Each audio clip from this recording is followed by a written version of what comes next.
What's going on, everyone? Welcome back to the show. So today we're going to take a look and a listen to former Vice President Mike Pence. He's going to be talking about Social Security. He was asked a question during a town hall, and I want to show this. We're going to talk a little bit about it, and then at the very end of this video, wait until the very end, I'm going to give him a score. So I'm going to give him a score, and then I also want you to let me know in the comments below what you think his score should be when it comes to Social Security, strengthening, expanding Social Security. That's what we're going to be focused on in this video. But first off, if you guys can do me a favor, please like the video, subscribe to the channel, hit that little bell notification, and then click all. By clicking all, you'll get notified anytime we post a video. We do daily videos here, so by clicking the bell notification and clicking all, you should be getting updated every day. Okay, so my plan is to look at all the different candidates who are running for president, as well as the president that we currently have, as well as people running for Congress. I'm going to start giving them letter grades, and I'm going to ask you guys to also give them a letter grade, and then I'll have my letter grade, and then I'll have the letter grade. I'll basically I'll compile a score from what you guys are posting in the comments, and so then we'll have your letter grade score as well. And I'm going to keep this list. So at the end of all this, when we're looking at all these different candidates running for political office, we're going to have a letter grade score for all of them when it comes to Social Security. And so with the letter grade, you'll have a good idea of how strong they are when it comes to Social Security. So we're going to go ahead and play this clip here. This was at a town hall on CNN, and he was asked the question about Social Security. Here we go. Susan Olson is a federal grant manager from Des Moines who serves on the AARP Executive Council. She is a Republican who says she voted for Joe Biden. Susan. Thank you for having me. My question is about Social Security. Mr. Vice President, how will you protect Social Security for me, our future generations, and how will you ensure that we receive the benefits that we've earned? Well, I turned 64 today, so my interest in Social Security is growing. And I won't tell you how interested my wife is. Look, these are programs that the American people rely on, and we got to keep our promise to the American people. But the hard truth is that Social Security and Medicare are tracking for bankruptcy in the next 5 or 10 years. And under the law, there will be mandatory cuts in Social Security and Medicare. That's why it's incomprehensible to me that Joe Biden refuses to even have a conversation with members of either political party about some common sense reforms that would put Social Security and Medicare back on a solid foundation and end this avalanche of debt that we're bequeathing to our children and grandchildren. It's also disappointing to me that Donald Trump's position on entitlement reform is identical to Joe Biden's. I mean, their policy is insolvency. And the truth is, not only are we looking at mandatory cuts in these programs if we don't reform them and improve them, but frankly, Dana, the $32 trillion national debt that we have today, which is the size of our nation's economy, first time since World War II that we have debt the size of our economy, that is actually set to grow, largely driven by the cost of entitlements, over the next 25 years from $32 trillion to $150 trillion. Okay, so what he's saying there is not true in the sense that he says entitlements, and that's just not correct, because we know already that that money is coming from the payroll tax. So that money is separate, and so when we're talking about the debt, Social Security, Medicare, they don't add to the debt. We're adding to the debt because we're spending money that the discretionary spending, that's where we're adding to the debt. It's not coming from Social Security, and it's not coming from Medicare. So he's not telling you he's not giving you the correct information when it comes to that. However, the average person, they're not going to do the research. They're not going to look into this. And so by him saying this, they're thinking, okay, well, that's the problem. The problem is Social Security and Medicare. So we need to cut those programs, because if we don't cut those programs, then we're going to continue to add to the debt, when that is not the case. Okay, now we do have mandatory spending when it comes to interest on the debt that we already have, and that is adding to our debt. But when it comes to entitlement programs like Social Security and Medicare, they're not adding to the debt. And if we reach that point by the time my 3 perfect granddaughters are in their early 20s, all of our choices will be bad. We'll either be faced with cuts in these programs, which we would never want to allow, or we'll be faced with having to raise taxes on the American people at a level that would never be imagined. It's one of the reasons why I know it's not, a lot of people say it's not political to do it, but for me, I think we've got a moral obligation to ensure the long-term solvency of Social Security and Medicare, and that means saying to Americans over the age of 40, we're going to keep the system that we have, but for Americans under the age of 40, we've got to work on the kind of reforms that'll lessen the burden of debt and change these New Deal programs into a better deal for younger Americans, and we can do it. Okay, so he said all of that to say nothing, because he didn't talk about any plan to actually do that. All he is saying is we need to reform Social Security. We don't want to cut Social Security, but people who are 40 and under, there's going to be some changes. So what are those changes? Explain to us exactly what those changes are. Maybe he talks about it here. Would you raise the It's going to retirement take age? leadership. Would you raise the retirement age? Look, I think the first thing that's got to happen, Dana, is that we've got to make sure the American people understand the nature of the debt crisis that's being driven by entitlements. I mean, again, it's incomprehensible to me.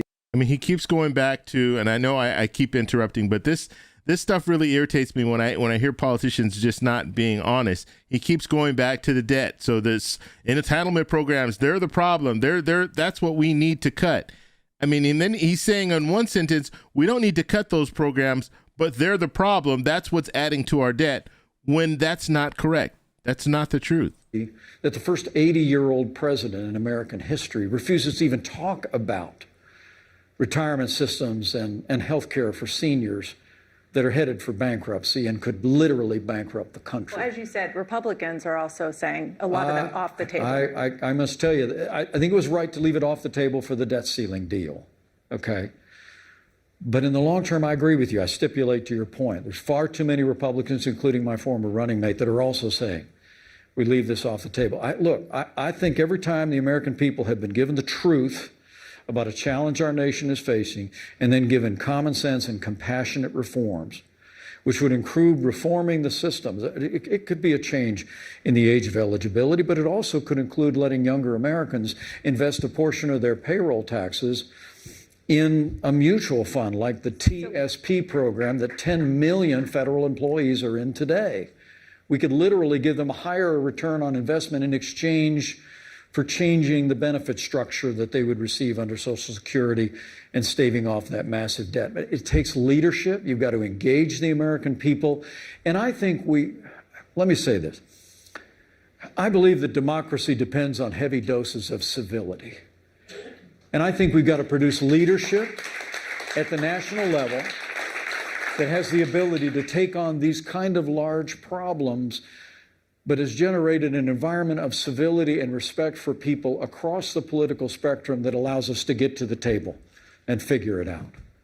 And if I'm your president, I promise you, that'll be our aspiration every day. Okay, so that was former Vice President Mike Pence talking about Social Security and why Social Security reform needs to happen. Now, you do have politicians that are talking about Social Security reform, and that's why I'm talking about it so much right now. And that's why I'm telling you, when it comes to some of these different plans that are out there, there's some good plans that are out there. And that's good news for people who want some type of reform for Social Security.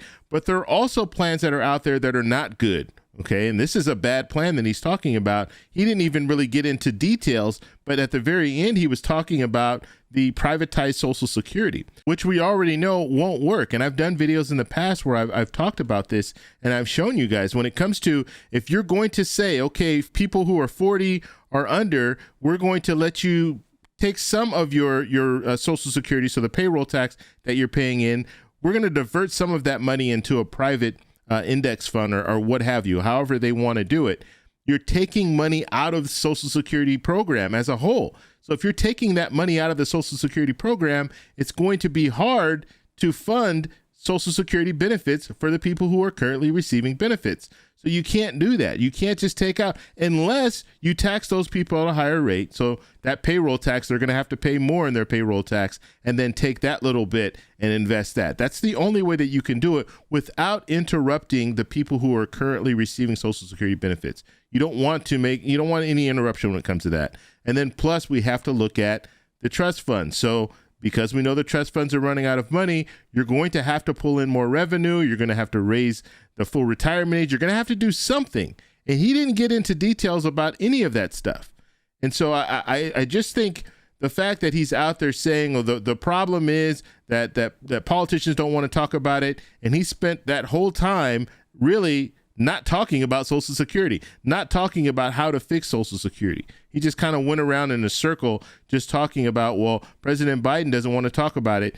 And then he doesn't provide any really good information when it comes to how to move forward with reforming Social Security. Give us some details. That's what we want. I know it's a town hall, but I at least want to know if this is the plan that you want moving forward when it comes to privatize Social Security, exactly how is that going to work? And so I felt that he should have given more detail when it comes to privatizing Social Security. If that's something that you want to do, exactly how is that going to play out? He's talked about this a number of times, so this isn't the first time that he's mentioned this. So I'm sure he has something in his mind of how to move forward with that. Don't just give us all this talk. Let us know exactly what you want to do in order to make that happen.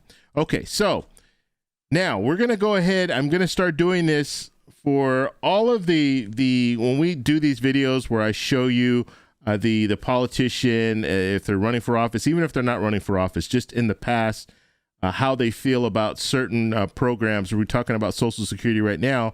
I'm going to give him a letter grade. And I want you guys to also give him a letter grade in the comments.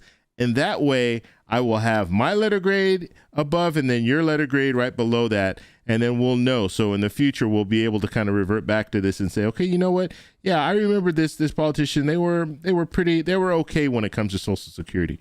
Or this politician was really bad when it came to Social Security as far as wanting to make cuts.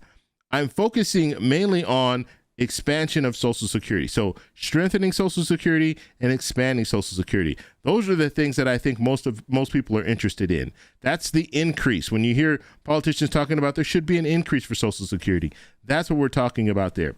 So my letter grade would be a D. Okay, so that's what I would give him, a D. Now, the reason that I'm giving him a D is at least he's actually talking about Social Security reform, which I think is good. And so that's why he gets the letter grade D. But he's not really saying anything that's good for Social Security, good for people receiving Social Security benefits. The only thing that I can say that he's saying that's good is the fact that he doesn't want to have Social Security be impacted by people who are 40 or over. So there's not going to be any loss. From what he's saying, there's not going to be any loss to your benefits if you're 40 years or above. However, 40 years or below, there could be an impact for you later down the road. And he's really not talking about some of the things that we really need to focus on, like raising the cap and things like that, that I think would benefit people who are currently receiving benefits, as well as it will help those people who are 40 or below get to the point where they'll be able to receive Social Security benefits when they retire.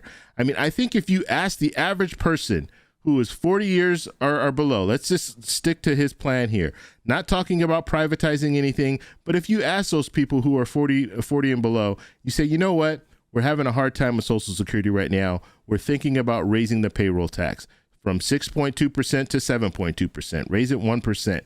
I think the vast majority of the American people who are working would say, you know what, that sounds reasonable. I think the average person would say, you know what, I can do that as long as I'm able to get Social Security at the full amount when I retire. I'm okay with that. And so that's the conversation that we need to have. And he kind of mentioned we need to start having the conversation. That's a conversation. That's where you need to be honest with the American people and tell them, you know what, we can still give out benefits, but we might need to raise the payroll tax up, or we might need to focus on those wealthy people who are not paying into the payroll tax once they get over $160,200.